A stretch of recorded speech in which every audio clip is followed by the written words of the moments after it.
Okay, so hello, good afternoon to everyone, and welcome to our session for this afternoon. Okay, so for this afternoon, my dear students, we are going to be continuing with the discussion of planning, implementation, monitoring, and evaluation of health education programs. And again, this will be coming from one of the discussions that was detailed to me by from Majima University. Okay, so just a quick review on what we have spoken about yesterday.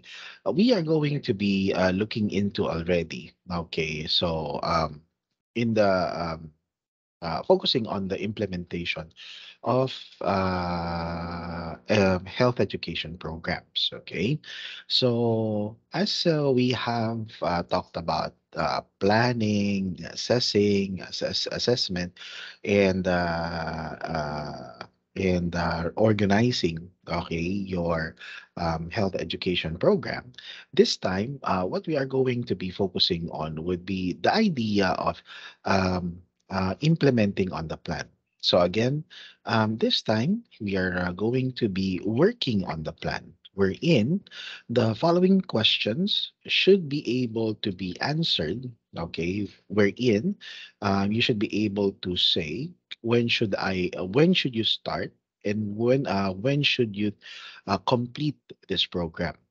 How will it start, or who does it first, and who is responsible in seeing the actual program to be carried out, and what are the materials and resources that are needed in this program. So, on this note, implementation of the program is actually already carrying out, or you're letting the program happen already according to the plan that you have placed, that you have actually written down. So, it means that you are taking into action, okay, the plan that you have created. Okay. Now, this means that you need already to translate. Okay, what are the different goals, objectives, and methods, okay, that your community will be able to see, okay, based on the health education program that you are going to be implementing, or that you are going to be putting into action. But aside from that one, when you are implementing your program, make sure that you are also monitoring, okay, the implementation of the program, wherein you have a systematic collection and analysis of information based on what you have collated and collected in your program that you are implementing. Okay? This will actually help you keep track of the work that you have already completed, and at the same time that you are able to see what are the things that you need to add on. Okay. Now, the good thing about this one is that for any plans, okay, or as a planner, you could detect, or you are able to find out firsthand what would be the problems related to the performance of the activities as early as possible, and give relevant solutions to the problems that you have detected. Okay, so kumbaga hindi niyo na um, you are not going to aggravate, okay, or you don't want the problem to worsen already. Okay, and of course, after you are able to monitor the program that you have implemented, the next time that you are going to be creating the program, you are going to be evaluating it as well. Wherein this is the process of assessing whether the health education interventions that you have created are um are reaching or targeting the goals that you have planned, and you have reached the objectives, okay, based on the predetermined, okay, interventions that you have created. Okay, you would also ask yourself, okay, or answer the question, was it effective, and was it efficient? Okay, so those are the things. Now, in that note, okay, as you also implement or as you also implement, monitor, and evaluate your program, you could also create planning models.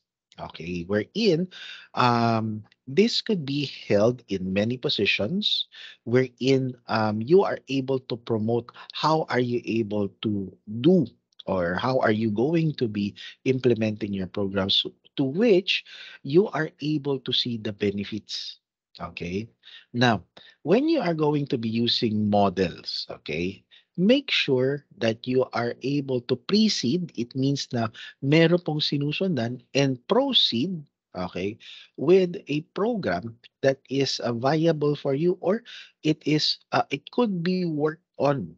Wherein um, marami actually well-known and actually kadalasan, okay, plans that you have followed or that you would want to follow are actually replanned.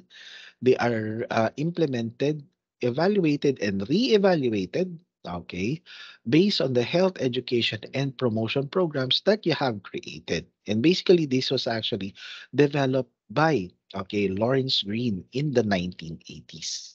Okay, now proceeding to the idea of precede and proceed. Ayun, nasira lang yung ano natin dito. Okay, you would be able to see the diagram, okay, of how it should be conducted. Okay, so first one, okay, you should be able to see the problem through social diagnosis. Okay, now through social diagnosis, okay, you are able to identify what is happening to society. Okay, and on that note, you proceed to phase two, wherein you are able to find out what is the sickness or what we call the epidemiological diagnosis that is happening into society. Okay.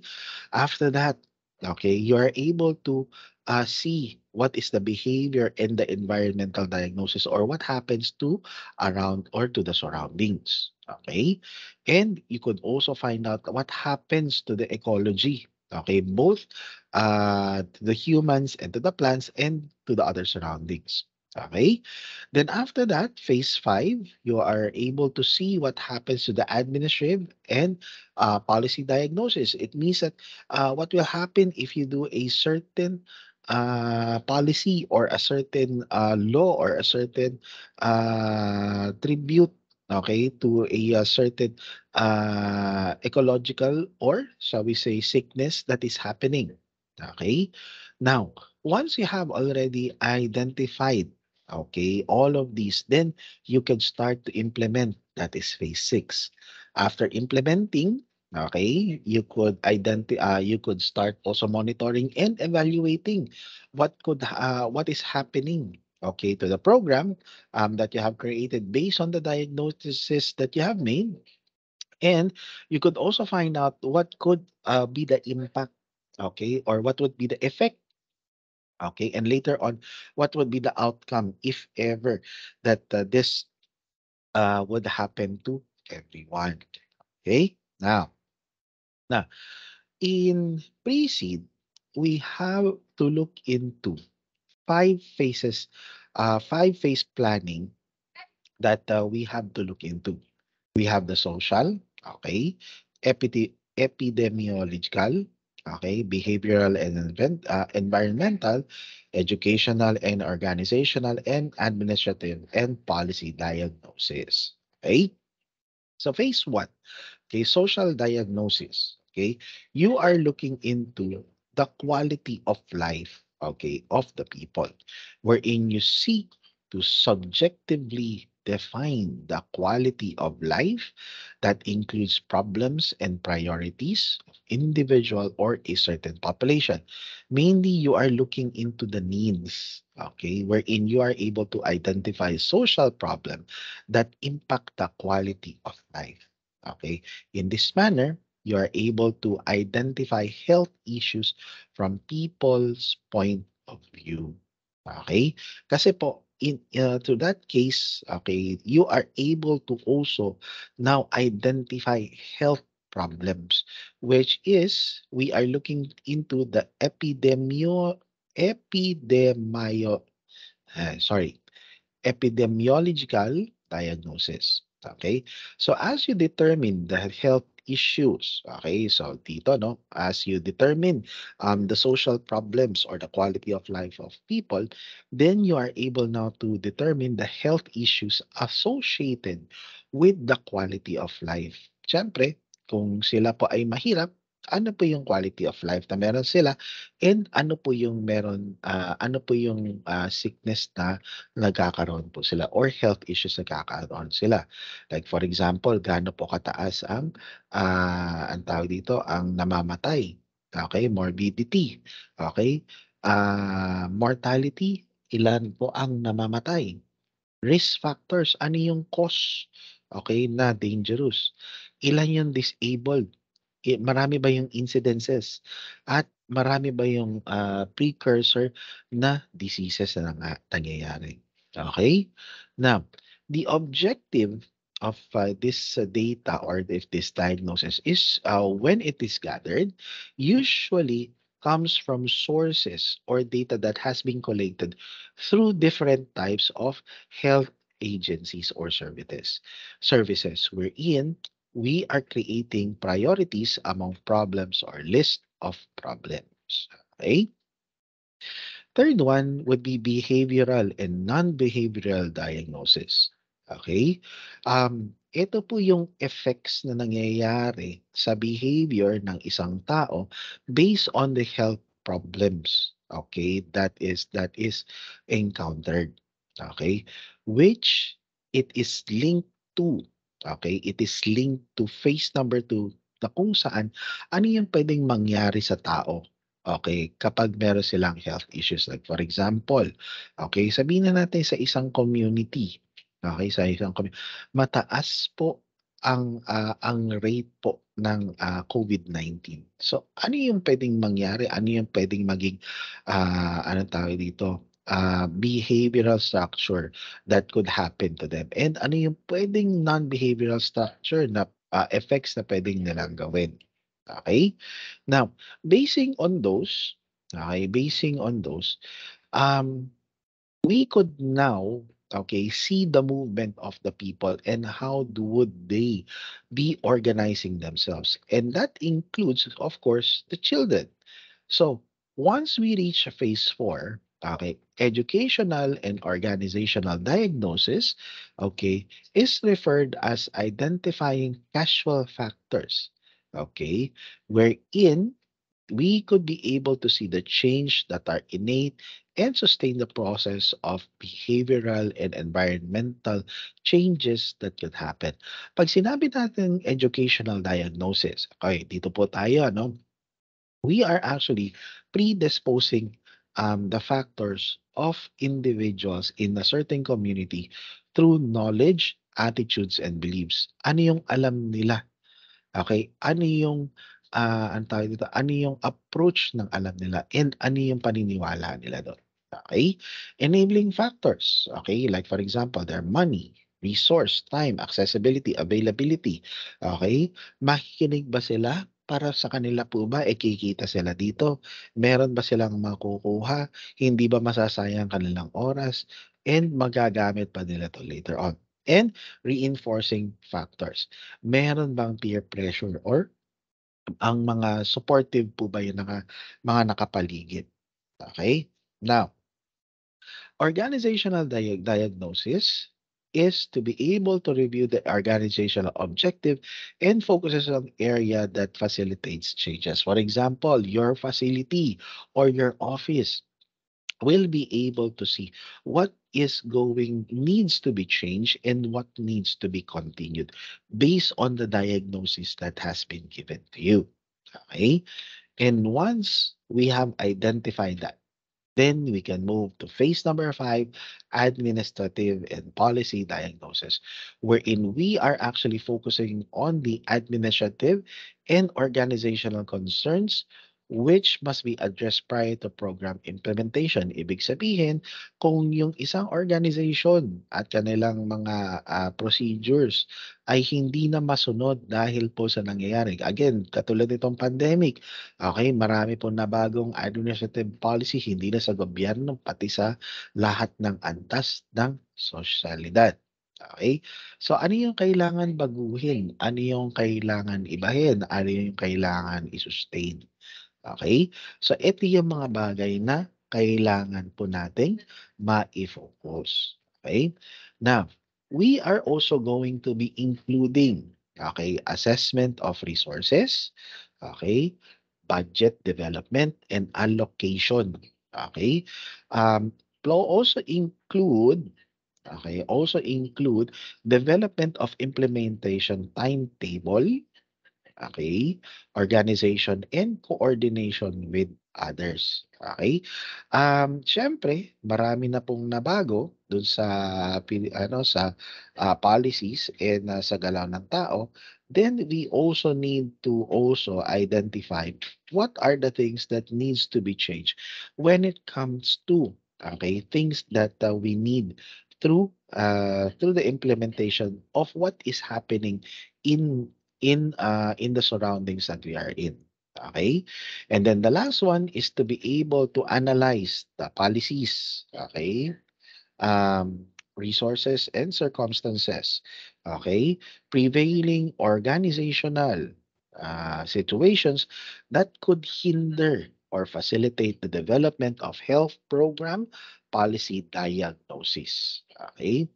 Now, in this case, kapag nangyari po 'yan na kapag bago po tayo ng mga procedures sa isang organization, paano siya patatakbuhin, ano na yung mga bagong policy, then we could already move to designing a comprehensive intervention plan. Okay? Na kung saan a comprehensive intervention plan is ready for implementation and proceeds begin. Dito po, pag na-identify na natin yung mga diagnosis, ano yung mga problema, ano yung pwedeng mangyari, then we could proceed to our proceed phase wherein you are going to be implementing, you are going to be doing a process evaluation, you are going to be doing an impact evaluation, and an outcome evaluation. Okay? So on this note, sa proceed, implementation, this is the beginning, okay, of your proceed, wherein you have the act of putting into action the converting program objectives, policy changes, regulations, and organization of your institution. Now, you are also translating, okay, the benefits, the meaning, the understanding of your policies, administrative procedures, and everything else that you have planned in your association. Okay? Pagdating ng process evaluation, impact evaluation, and outcome evaluation, process muna the measurement of implementation based on the process control, assure and improve on quality of life of the program. Okay, impact. Ibig sabihin, ano yung pwedeng mangyari directly or observable effects based on the knowledge, attitude, belief, practice, etc. Okay, in the program that you have implemented. And you could also see what are going to be the effects. Ito na yung outcome evaluation of the program that you have implemented wherein you are able to see the reduction of mortality, effects of reduction of morbidity, prevalence, and sabihin na natin, decrease or increase of disease, improve on health status, and life expectancy. Okay?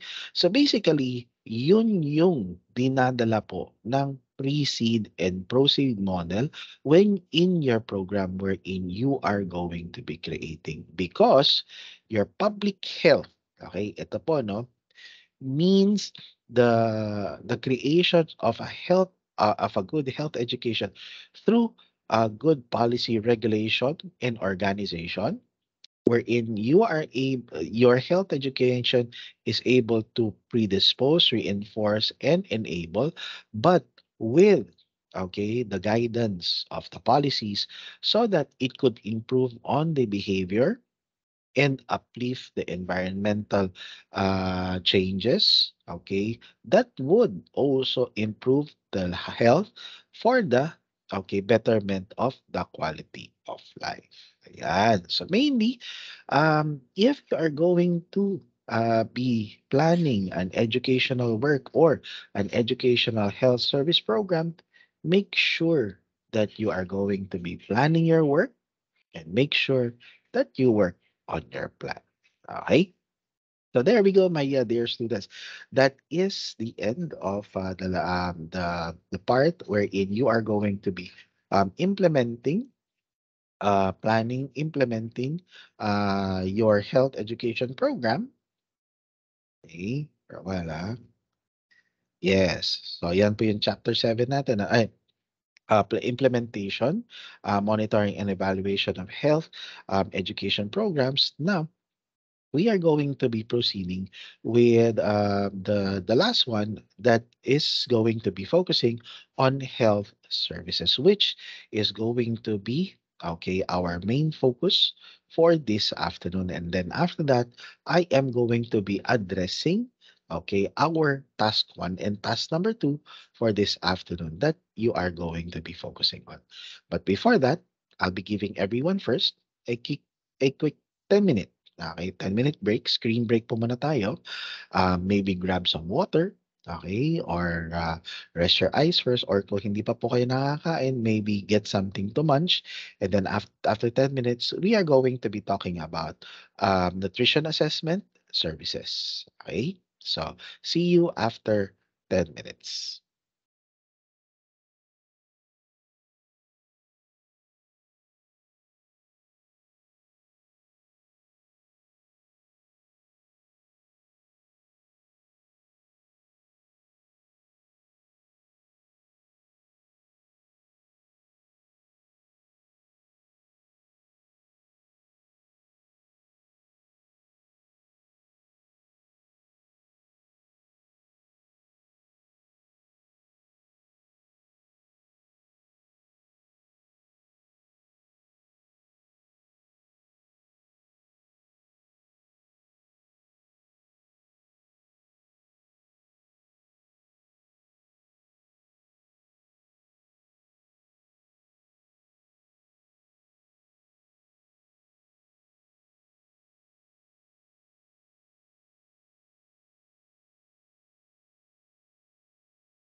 Okay.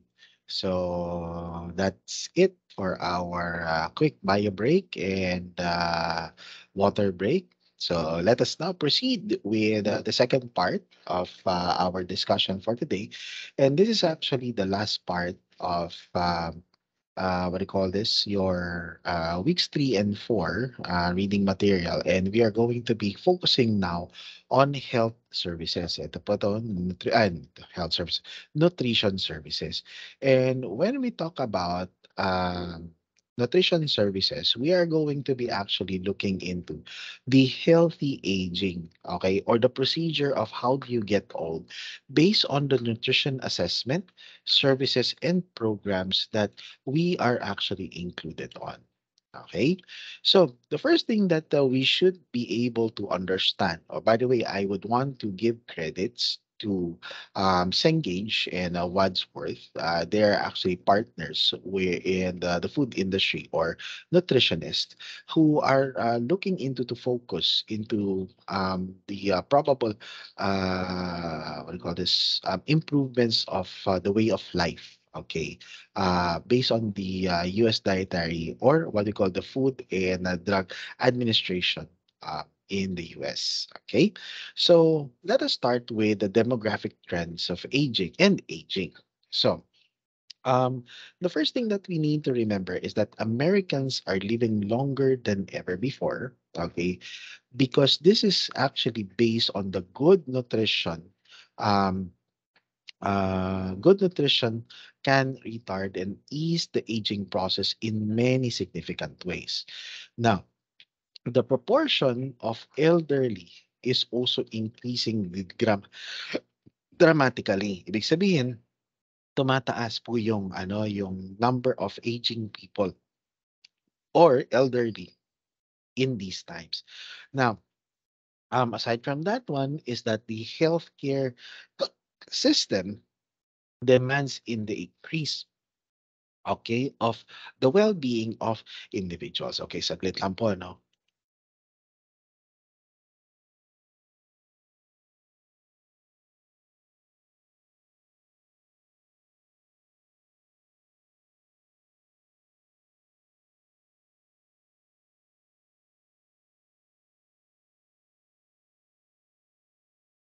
Okay. Now, why am I comparing this to us? Eh, sir, American yan eh, hindi naman yan Filipino. Okay. Now, gano'n din tayo sa mga Filipinos, okey. Kung sa Amerika, okey, marami po ang tawag dito, nabubuhay ng mas matagal. Tayo pa kaya mga Filipino, okey, and you know kung ano naman tipong diet meron ang mga Americans, okey.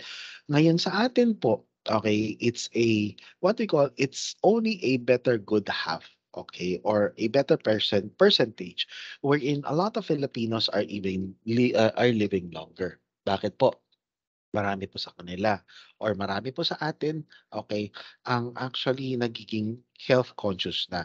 Okay, yung although pag kumakain ng mga matataba, okay, or kumakain man tayo sa labas, we still get to find time to be active. Okay? Pero siyempre yung good nutrition, medyo diyan tayo nagkakatalo.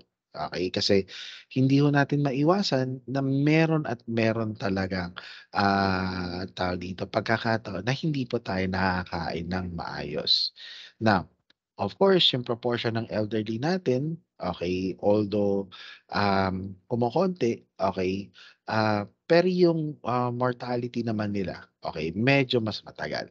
And ang isa pang nagiging problema natin is yung healthcare demands na hindi naman actually nag-increase pero nag-improve naman. Okay? Now, according to national goals of health promotion, okay, Healthy People 2020 focuses the area of older adults wherein we are going to be reducing the prevalence and number of people suffering from chronic diseases. Pag sinabi po natin chronic diseases, yung nagkakaroon po ng heart and lung disease relation. Okay? Wherein you are able to increase the number receiving pneumonia and influenza vaccinations and colorectal screening na kung saan dito po sa atin, medyo issue po siya. Okay? We are also looking into the increase of daily physical activity and cardiovascular health na kung saan, okay, medyo nagkakaroon po tayo ng problems when it comes to dealing with it. Kasi marami pa rin po sa atin ang nagkakaroon po ng problems when it comes to heart and lung diseases. Okay? Kaya po, nung previous years, okay, particularly in Health People 2010, okay, there was actually a little or no progress in the most of the objectives that were stated above. Okay. Next, understanding baby boomers. Okay. Um, kung yung mga magulang natin or maybe mga lolo't lola natin who were born in 1946 to 1964, okay, wherein almost one-third of the US population had these general characteristics. To have the power to change the marketplace, make decisions based on personal beliefs, are constantly pressed for time, okay, look for value and quality in their investments, will not age gracefully, and they only live in the past, okay, or like nostalgia. Wherein the nutrition education programs found in both public and private sectors seeks the nutritional goals to help customers, okay, or consumers select diets providing enough energy to maintain a healthful weight. Ibig sabihin, they are still able, they could eat, okay, what is needed, okay, and wherein it would be producing them energy that could let them do a lot of activities. Okay? Meet recommended intakes of all nutrients. So, kumbaga, binibigyan lang po sila ng suggested, okay, tawag yung portioning for what they should be eating. Okay?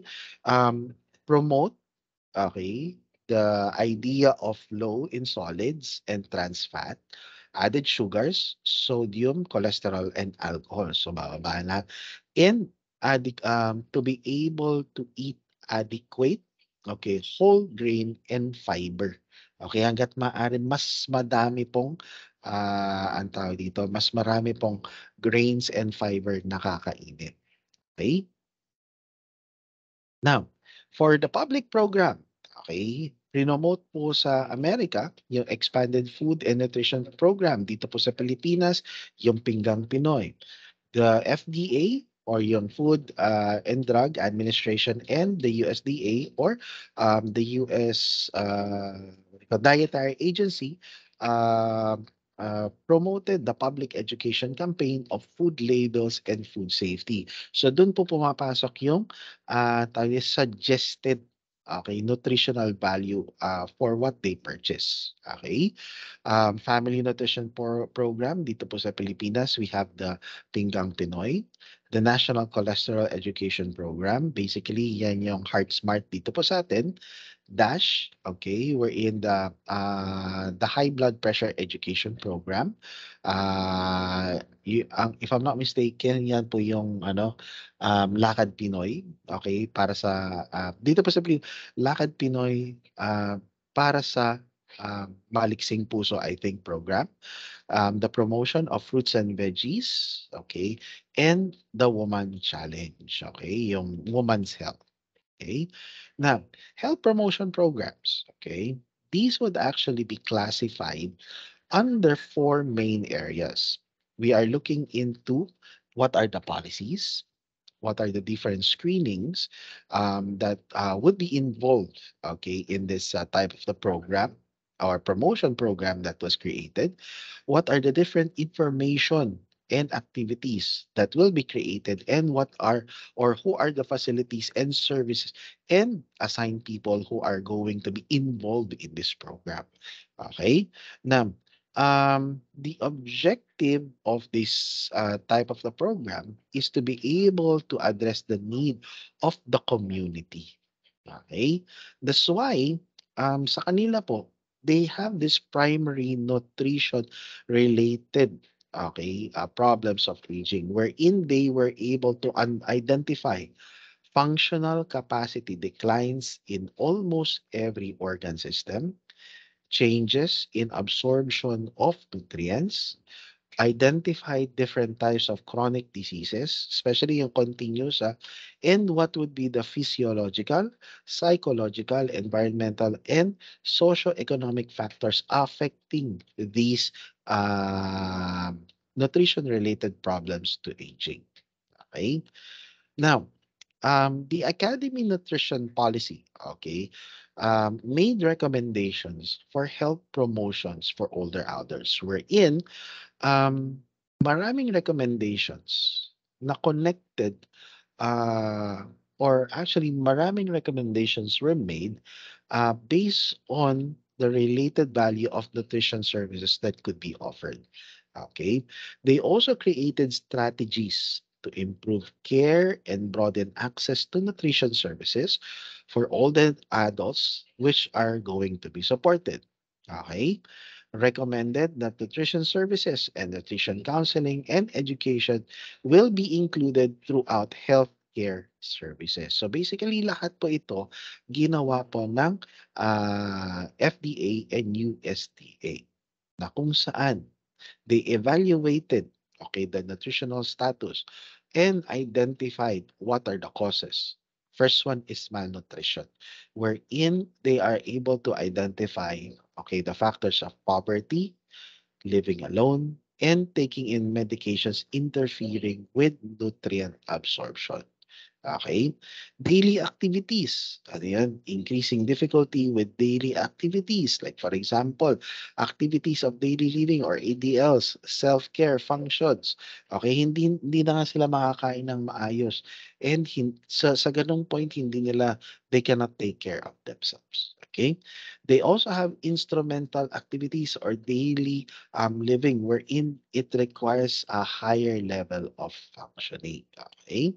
Now, the National Nutrition Screening Initiative was actually developed by the Academy of Nutrition and Dietitians, American Academy of Family Physicians, and National Council of Aging, wherein their primary product, okay, of this cooperative efforts were screening tools designed to be used by the older person and health professionals. So, kumbaga, they created a program for the elderly, wherein their primary goal is to be able to determine the nutritional health checklist for older person to care provider to determine the needs or services for these types of people.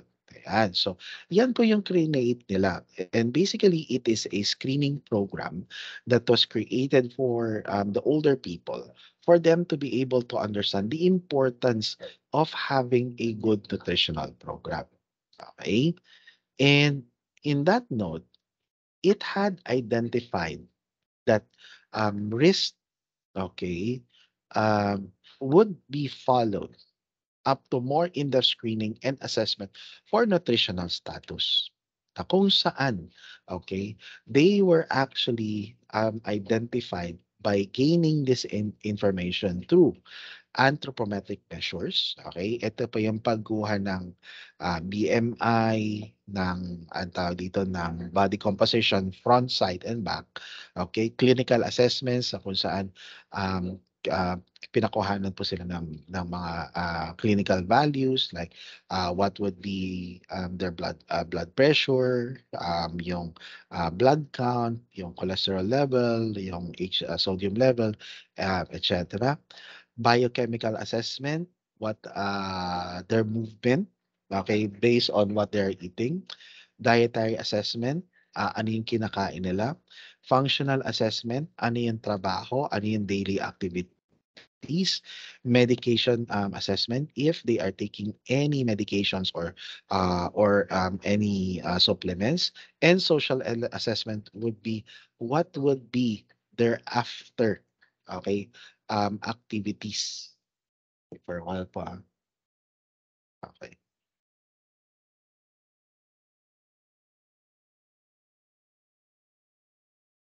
Bawal po. Yan. Okay. So what would be after work activities? Okay. So dyan nila binasa yung kanilang nutrition assessment.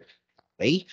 And they actually found out, okay, people who have factors that will be affecting, okay, their values, either uh, what do you call this?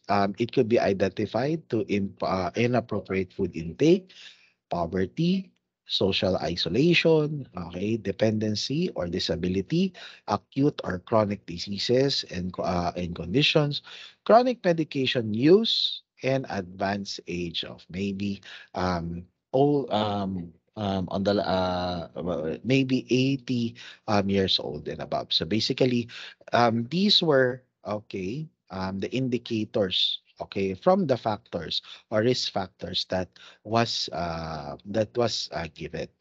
Okay.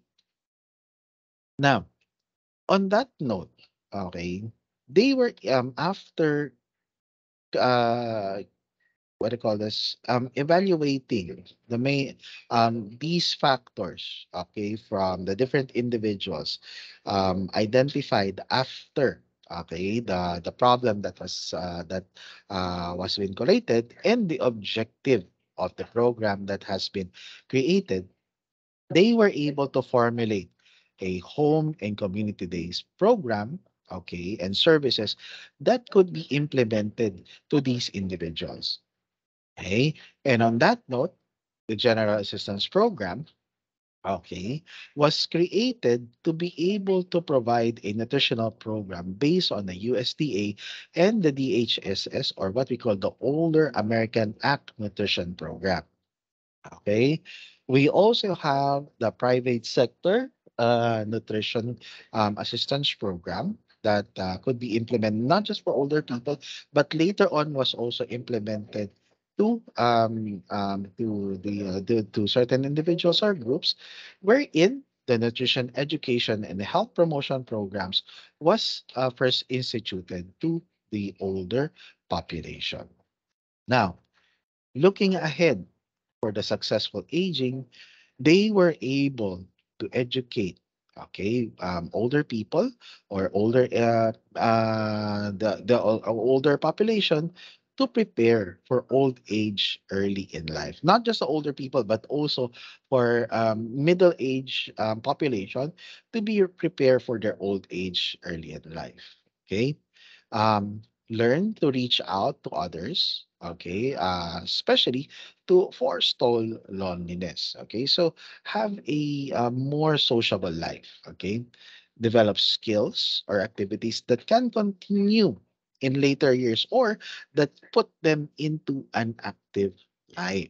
Okay, develop the habit of adjusting, change, okay, that they could do in their lives later on, especially on what are the habits that they're going to be doing, and arrive at maturity with as healthy a mind and body as possible. Okay? So in this case, my dear students, ito po yung isa sa mga bagay na pwede pong i-promote, okay, to a certain population that wherein they would be able to, okay, look into a successful life. Okay? That what we are going to be looking into here would be what would be the different factors that we could do, okay, as physical education teachers, that could promote and at the same time maybe create a program that is also viable to our community. And with that, my dear students, that is going to be the task that is going to be assigned for you for today. Okay? And the first task, okay, that I would want you to focus on is to be able to answer task number 2 of your reading material. And technically speaking, for task number 2, okay, nasa reading material po yan. Okay? Ayan. Okay. For task number 2, what I would want you to do is that I would like you to focus on the what do you call this? The meaning. I well,